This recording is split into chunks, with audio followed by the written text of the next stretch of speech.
नमस्कार, एक बार फिर से आपका बहुत बहुत स्वागत है हमारे खास कार्यक्रम टॉप कॉप्स में। आज जो शख्सियत हमारे साथ हैं उनके लिए दो लाइनें कहना चाहूंगा। हार हो जाती है जब मान लिया जाता है, जीत होती है जब ठान लिया जाता है। जिन्होंने देश सेवा को परमो धर्म माना, देश की सबसे बड़ी जांच एजेंसी सीबीआई में कार्यरत रहे, साथ ही इंटरपोल द्वारा इंटरपोल मेडल ऑफ एक्सीलेंस का से सम्मानित किया गया। हम बात कर रहे हैं 2008 बैच के आईपीएस ऑफिसर किरण शिव कुमार जी की, जो वर्तमान में आईजी लखनऊ रेंज की पद की शोभा बढ़ा रहे हैं। सर बहुत बहुत स्वागत है हमारे खास कार्यक्रम में। धन्यवाद। सर बात करेंगे जो एक आईपीएस बनने की तैयारी होती है, यूपीएससी का एग्जाम होता है, हिंदुस्तान का एक अलग लेवल होता है, एक ब्रिलियंट्स उसमें इन्वॉल्व होते हैं। कैसे ये सफ़र शुरू हुआ, किस तरह से बचपना बीता, किस परिवार से आते हैं सर, और क्या पूरा सफ़र रहा आईपीएस बनने तक का? देखिए, मेरा जन्म केरल में हुआ था, तिरुवनंतपुरम शहर में। वहाँ पे मेरे पिताजी कॉलेज में प्रोफेसर थे और माताजी बैंक में कार्यरत थे, स्टेट बैंक ऑफ ट्रावनकूर, आजकल स्टेट बैंक ऑफ इंडिया हो गया। वहाँ पे मेरे दो छोटे भाई भी हैं। तो schooling Mandam memorial residential high school जो हुआ करता था उस समय घर के पास ही था, 1.5-2 किलोमीटर दूर। तो वहाँ पे हुआ 10th तक। वहाँ करने के बाद फिर उस समय जूनियर कॉलेज हुआ करता था, गवर्नमेंट आर्ट्स कॉलेज में, वहाँ किया। उसके बाद इंजीनियरिंग किया। फिर आईआईटी मद्रास में से 2006 में मास्टर्स पास आउट हुआ। तदुपरांत उस समय मुझे जर्मनी में फाइनल ईयर प्रोजेक्ट जो इंजीनियरिंग का था वो करने का एक फेलोशिप प्राप्त हुआ। तो उससे आपकी थोड़ी एक्सपोजर बढ़ जाती है। तो सर्विस में आने की प्रेरणा तो नहीं कह सकता, बट सर्विस के बारे में ज़्यादा वहाँ जाके सुना, क्योंकि कई ऐसे चीज़ मिले जो वहाँ के एडमिनिस्ट्रेशन को क्लोजली देखने का मौका मिला। फिर वापस आने के बाद मैं कॉन्वोकेशन के बाद एक प्राइवेट कंपनी एनालॉग डिवाइसेस उसमें ज्वाइन किया था। साथ साथ तैयारी भी शुरू की। तो 2007 में अटेम्प्ट दिया था, उसमें भगवान की कृपा से हो गया, सेलेक्ट हो गया, फर्स्ट अटेम्प्ट में हो गया। तो और आईपीएस मैं चाहता ही था बन जाऊँ, क्योंकि पुलिस की वर्दी, any uniform, I like uniform, और मेरे फादर की भी इच्छा थी कि यूनिफॉर्म पहनूं, whether it is any colour, police या आर्मी या एयरफोर्स, कुछ भी हो। उसके बाद उत्तर प्रदेश में मुरादाबाद पुलिस एकेडमी में एक बेसिक कोर्स होता है, फेमिलराइजेशन। जी जी। उसके बाद पोस्टिंग होती है। अच्छा सर, अच्छा बात करेंगे, तो खैर आपने पढ़ाई का दौर के बताया। अब बात करते हैं सर पोस्टिंग। जब पोस्टिंग होती है तो आप जो पढ़ते हैं, जिस समय पढ़ाई करते हैं, जिस समय आईपीएस की पढ़ाई होती है, ये सब चीज़ होती है, उससे बहुत कुछ अलग देखने को मिलता है जब आप फील्ड पे उतरते हैं। वो अनुभव कैसा रहा? क्योंकि आपने एक बहुत ही सुनी बातें और एक खुद पे आती चीज़ें, कैसा लगा? पहली पोस्टिंग कहाँ हुई और क्या कुछ अनुभव रहा आपका रियल में उतरने के बाद? देखिए, किताबें बहुत कुछ बताते हैं, बहुत कुछ नहीं बताते हैं। जो रीडिंग बिटवीन द लाइंस जो बोलते हैं, वो प्रैक्टिकल एक्सपीरियंस से मिलता है। इसीलिए मुझे 100% श्योर है कि इस वजह से ही सीनियर अधिकारियों ने जो भी करिकुलम सेट किया वो डिस्ट्रिक्ट प्रैक्टिकल ट्रेनिंग रखते हैं। एकदम आपको थाना का इंचार्ज दिया जाता है। मुझे अभी भी याद है, कानपुर में एक पुलिस स्टेशन है, कल्याणपुर, जो आजकल 2 थाना बन गए। तो कल्याणपुर का एसएचओ बनाया था। तो वहीं से सीख शुरू होती है कि कैसे जीडी लिखी जाती है, फरियादी कैसे थाने पे आते हैं, क्यों आते हैं, और किस किस तरीके के चीज़ें देखने को। क्योंकि आप जब पढ़ते हैं, छोटे होते हैं, कई सारे चीज़ों से आप वाकिफ नहीं होते हैं। जी। जब पास आउट होके गए थे 2009 की जनवरी में, तब से और 6-7 महीने में अगस्त तक, जुलाई तक, जो एक डिस्ट्रिक्ट प्रैक्टिकल ट्रेनिंग के बाद जो जाते हैं, बहुत डिफरेंस देखने को आता है। उसके बाद S ASP, assistant superintendent of police, यानी सहायक पुलिस अधीक्षक के रूप में वाराणसी में पोस्टिंग होता है। अच्छा। तो बहुत खुशी की बात थी, क्योंकि हमारे यहाँ काशी की बहुत एक महत्व है। तो मेरी दादी बताती थी कि ये पुण्य भूमि है। तो बहुत खुशी की बात थी कि बनारस में पोस्टिंग होना।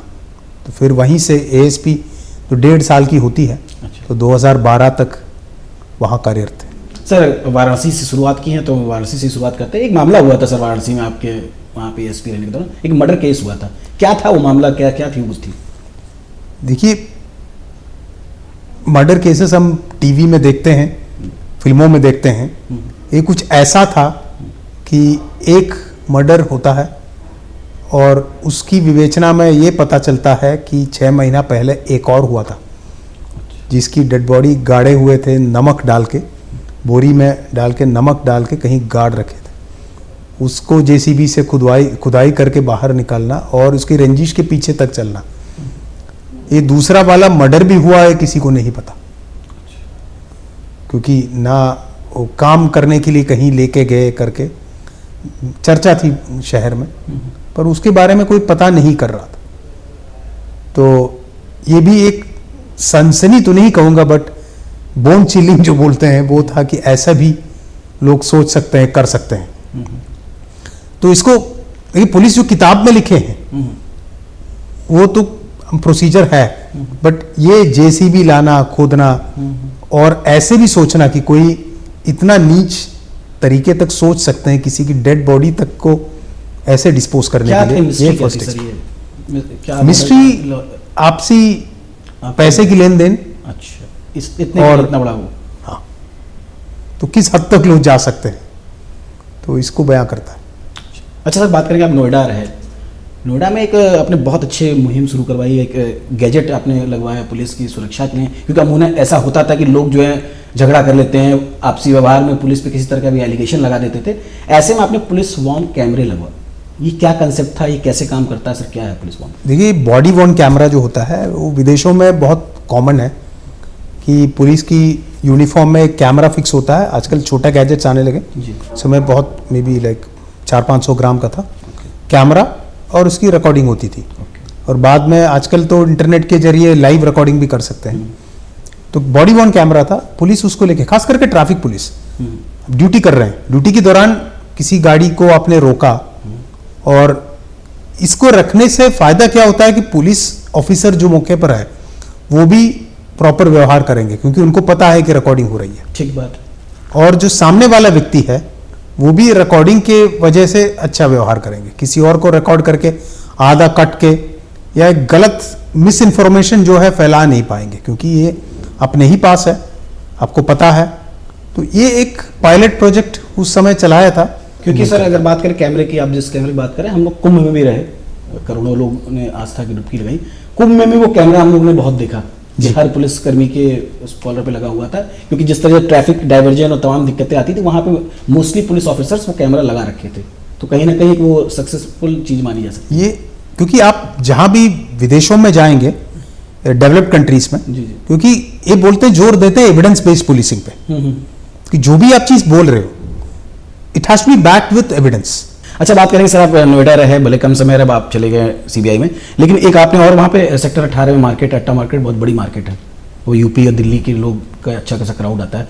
सीसीटीवी कैमरे का उसमें उतना प्रश्न नहीं था, आपने वहाँ पे सीसीटीवी कैमरे लगवाए, क्या कुछ था कंसेप्ट उस पर, वहाँ पे कैसे काम किया? देखिए, इसके बारे में ये नोएडा एक्सप्रेस वे उस समय होता था, उसमें उसकी कंट्रोल रूम देखा।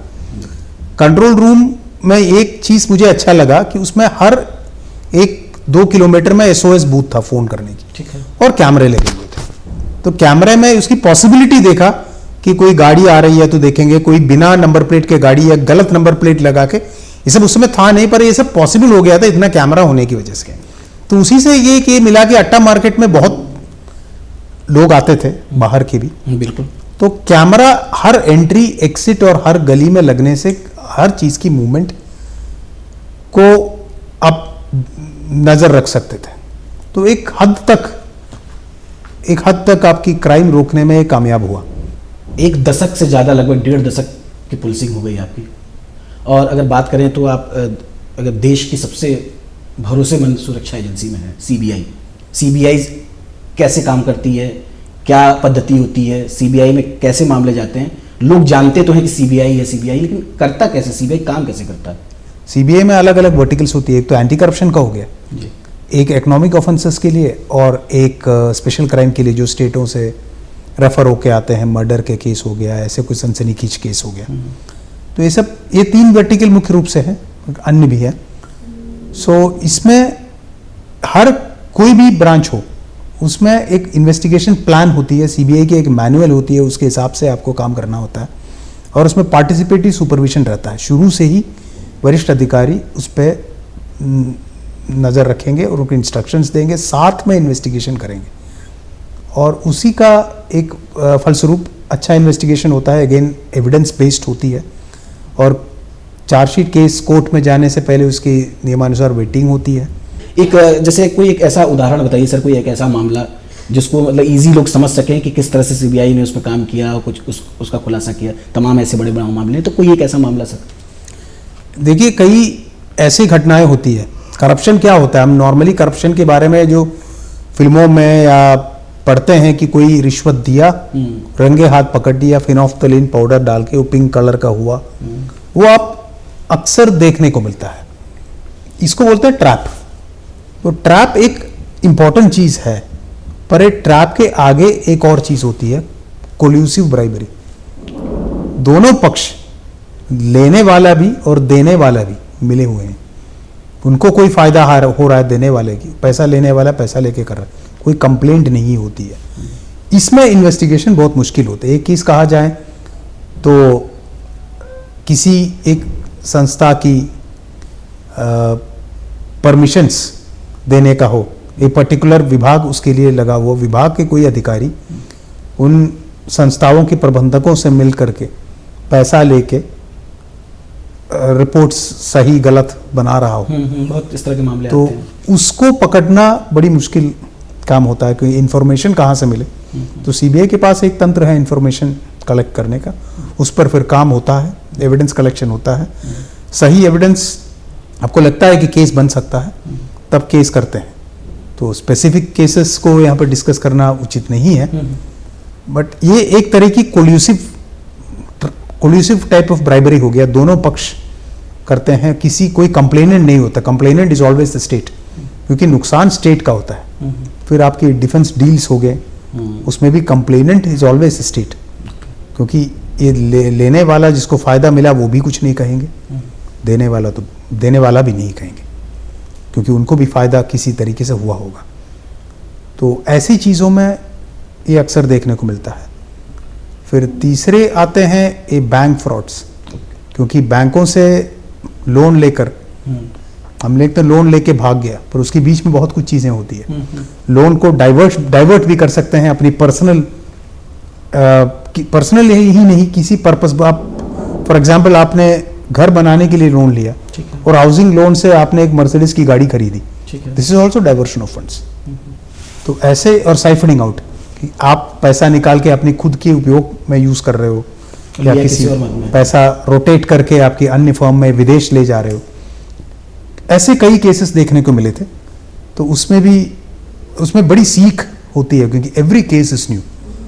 अच्छा सर, बात करेंगे सीबीआई की। 3 साल आपने फ्रांस हेडक्वार्टर इंटरपोल में बिताया, एक बहुत बड़ा अनुभव है और अपने देश के लिए भी एक सम्मान के विषय है। क्या करती है सर इंटरपोल का, कैसे प्रोसेस होता है? इंटरपोल क्या है कि बड़ा इंटरपोल सुना जाता है, क्या होता है इंटरपोल में सर? लोग को बहुत जानना होता है, इसको थोड़ा सा सर एक्सप्लेन कीजिए, वहाँ की कुछ ऐसी घटनाएं बताइए। हर देश में इंटरपोल नहीं है, इंटरपोल का ऑफिस नहीं है। जैसे इंडिया में सीबीआई इंटरपोल का नोडल एजेंसी है। हाँ। सीबीआई की एक ऑफिस, जैसे आपकी यहाँ पे पुलिस ऑफिस में किसी एसपी की ऑफिस में एक पर्टिकुलर ऑफिस होते हैं, डिस्ट्रिक्ट क्राइम ब्रांच या कुछ भी बोले, एक ऑफिस उसकी नोडल होती है। ऐसा ही इंटरपोल का एक नोडल ऑफिस है इंडिया में, हर देश में है। दुनिया के 196 देश इंटरपोल की मेंबर कंट्री है। हर मेंबर कंट्री में इनका एक ऑफिस है। और इंटरपोल की ऑफिसें बोले तो एक लियोन में हेडक्वार्टर है, सिंगापुर में एक इनोवेशन कॉम्प्लेक्स है, और अफ्रीका में 4 डिफरेंट सिटीज में इनका रीजनल ऑफिसेस है, और अर्जेंटीना और सेंट्रल अमेरिका में एक रीजनल ऑफिस है, और न्यूयॉर्क में और हेग में इनकी यूएन और ईयू के साथ कोऑर्डिनेशन ऑफिस है, जो मिनिमल स्टाफ होती है। मेन काम आपकी लियोन की हेडक्वार्टर ऑफिस से ही होती है। इंटरपोल का मेन उद्देश्य यह है कि आप अलग अलग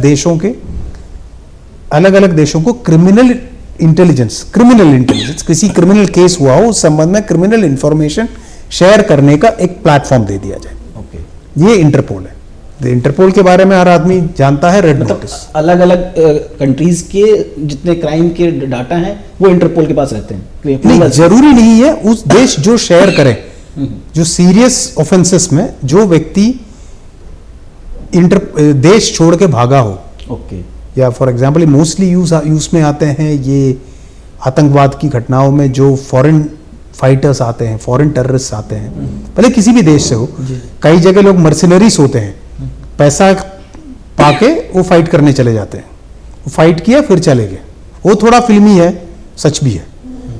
उन सब की ट्रैवल हिस्ट्री कई देश शेयर करते हैं क्योंकि उनकी मजबूरी है। अगर कोई व्यक्ति एक पर्टिकुलर देश से दूसरी देश जा रहा है तो दूसरी देश को अलर्ट करने की जरूरत है। ऐसा एक व्यक्ति है, उसका एक ऐसा इतिहास है। पहले अलर्ट, इट्स एन अलर्ट। तो इंटरपोल एक प्लेटफॉर्म प्रोवाइड करती है हर देश को, रादर देन एक्स देश वाई देश से डायरेक्टली बात करें। हो सकता है कि वो संभव ना हो पाए, पर एक प्लेटफॉर्म अगर है, आप रोज उसमें देखते रहेंगे, आपको पता है इट्स लाइक ए न्यूज़पेपर। और उसमें कई सारे हेड्स है, काउंटर टेररिज्म हो गया, फाइनेंशियल क्राइम हो गया, क्योंकि आजकल फिर आपकी साइबर क्राइम हो गया, और कई सारे ह्यूमन ट्रैफिकिंग, बहुत सारे मुद्दे ऐसे हैं जो इंटरपोल आजकल देशों को हेल्प कर रहा है। इंटरपोल की सर बात होती है, ह्यूमन ट्रैफिकिंग की आपने बात की, बहुत बड़ा मुद्दा है। हर देश में लगभग, इंडिया की बात करें, हजारों बच्चे लोग गायब होते हैं, लापता होते हैं। ये कितना हद तक सत्य है और ये क्या हकीकत में इस तरह का बहुत बड़ा चेन काम करता है ह्यूमन ट्रैफिकिंग? एक पर्टिकुलर चेन नहीं, को हर जगह की प्रॉब्लम्स अलग अलग है। जैसे इंटरपोल का एक नोटिस है, येलो नोटिस, जो मिसिंग पर्सन के लिए होते हैं, भले वो बच्चा हो या एडल्ट हो। अगर कोई मिसिंग पर्सन, कई मोस्टली विदेश जा रहे हैं तो अपने आप चले गए होंगे या किसी के साथ गए और फिर दिख नहीं रहा है, येलो नोटिस होने पे वो फिर दोबारा जब भी ट्रैवलिंग होती है वो हिट होता है। उसको बचाने का या उसको कम से कम बताने का कि ये एक्स जगह पर है, एक प्रोविजन देता है। ह्यूमन ट्रैफिकिंग जो होता है कई देशों में अलग अलग, जैसे साउथ ईस्ट एशिया की बात करें, पेपर में भी पढ़े होंगे, कंबोडिया में और बर्मा में आपकी जो साइबर फ्रॉड की एक फार्म्स चल रहे हैं। तो उसमें क्या होता है, कई जगहों से लोगों को ले जाके नौकरी का झांसा दे के ले जाते हैं और फिर उनको बंधुआ मजदूर बना के वहीं पे साइबर क्राइम करवाते हैं। क्राइम क्या, उनको फोन से बात ही करना है लोगों से, लोन देने वाले बैंक एम्प्लॉय बन के या फाइनेंशियल एडवाइजर बन के या कुछ भी बन के, ये इस तरीके के वो करते हैं। तो वो भी एक तरीके से ह्यूमन ट्रैफिकिंग है, क्योंकि और कई जगह ऐसे होते हैं कि लोगों को वास्तव में ले लिया जाता है। कई जगह इमिग्रेशन कराते हैं कि पर्टिकुलर देशों से ले जाके बोटों में और अन्य रूप से। लेकिन आपने पेपर में पढ़ा होगा 2022 या 23 की बात है, ग्रीस में एक बोट ट्रेजेडी हुआ था, उसमें कई सारे इमिग्रेंट्स मर गए थे। तो ये सब घटनाओं को रोकने का काम उन देशों का करना है, पर रोकने में मदद इंटरपोल जरूर करती है। सर, जैसे अभी एक बहुत बड़ा मामला चल रहा है कफ कोडिन का, यहाँ से 2 लोग जो है फरार हुए, जिसके बाद से शायद उनके दुबई का लोकेशन या कुछ इस टाइप का पता चला, तो उनको रेड नोटिस जारी हुआ। तो ये क्या प्रोसेस होगा सर? जैसे रेड नोटिस जारी हुआ तो इसको किस तरह से प्रैक्टिकली समझना चाहते हैं? देखिए, रेड नोटिस तब जारी होता है जब आपकी जो व्यक्ति है, जो वांटेड है और सीरियस ऑफेंस किया हो, उसका एक परिभाषा होती है इंटरपोल की। एक तो हमारे देश में सीरियस ऑफेंस क्या है वो तो है ही, पर इंटरनेशनल लॉ में जो हर देश एग्री करते हैं सीरियस ऑफेंस क्या है, तो उस बेसिस पे सीरियस ऑफेंस पाया गया, फिर चार्जशीट अगर हो गया उनके खिलाफ तो उसका रेड नोटिस के लिए एप्लीकेशन दिया जा सकता है। वो वहां पे वेरीफाई होता है कि क्या ये सीरियस ऑफेंस है, इंटरपोल की कॉन्स्टिट्यूशन के अंतर्गत है, इंटरपोल की रूल्स के अंतर्गत है, और इसका एक्सट्रेडिशन मांगेंगे नहीं मांगेंगे, इसका एक एफिडेविट क्या बोलूँ मैं, इसमें एक हलफनामा टाइप का देना होता है कि श्योरिटी देना होता है, मैं हाँ इसका एक्सट्रेडिशन मांगूंगा। तो प्रोसीजर ये है। तो इसमें स्टेट और यूनियन सेंट्रल गवर्नमेंट दोनों काम करते हैं इसमें, क्योंकि when ever a foreign relations come, central government के थ्रू ही होता है। सो ये है, जैसे कफ सिरप के केस है, अगर इनको फिर एक्सट्रेडिशन की प्रोसीजर आगे जब भी होगा वो हो जाएगा। एक्सट्रेडिशन में भी वहां पे कोर्ट में हियरिंग्स होगी, बिकॉज एवरीबडी अपनी अपनी राइट्स बोलते हैं। हमारी ये बनती है कि हमारी फर्ज है कि हम जो भी बोल रहे हैं एविडेंस के साथ, it is not a trial के उतना डिटेल में नहीं, बट प्राइमा फेसी एविडेंस दिखाना पड़ता है। एक्सट्रेडिशन का भी कई सारे कंडीशंस होते हैं, that's for another time, but तो ऐसे प्रोसेस होता है। सर, बात करेंगे साइबर क्राइम। एक आज के समय में पहले लूट, अपहरण, हत्या ऐसे बड़े मामले होते थे। आज की बात करें तो एक बड़ी वैश्विक समस्या है साइबर क्राइम, क्योंकि अपराधी कहाँ से ऑपरेट करते हैं किसी को नहीं पता।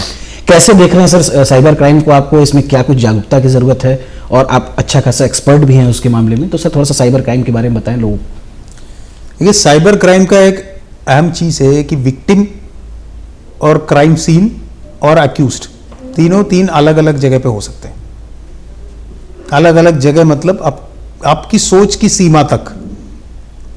अक्यूज्ड देश की दुनिया की दूसरी कोने में, आपकी अकाउंट दुनिया की तीसरी कोने में, और आप इधर लखनऊ में, और आपके साथ क्राइम कारित कर सकते हैं, और प्रोसीड ऑफ क्राइम चौथी जगह जाएंगे। यही साइबर क्राइम की एक अहम बात है।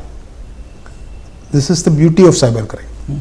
क्योंकि पहले जैसे हमने डिस्कस किया कि क्राइम के लिए आपको motivation, opportunity and lack of social guardians, वो लैक ऑफ सोशल गार्डियन में एनोनिमिटी भी आती है। आपको पता है कि आपको छू नहीं पाएंगे, और आपको लगता है कि आपको छू नहीं पाएंगे। आप इधर आके मर्डर कर रहे हो तो आपको पकड़े जाने की और आइडेंटिफाई हो जाने की संभावना बहुत ज्यादा है। इसमें आइडेंटिफाई हो जाने की संभावना कम है, क्योंकि ऐसा लगता है।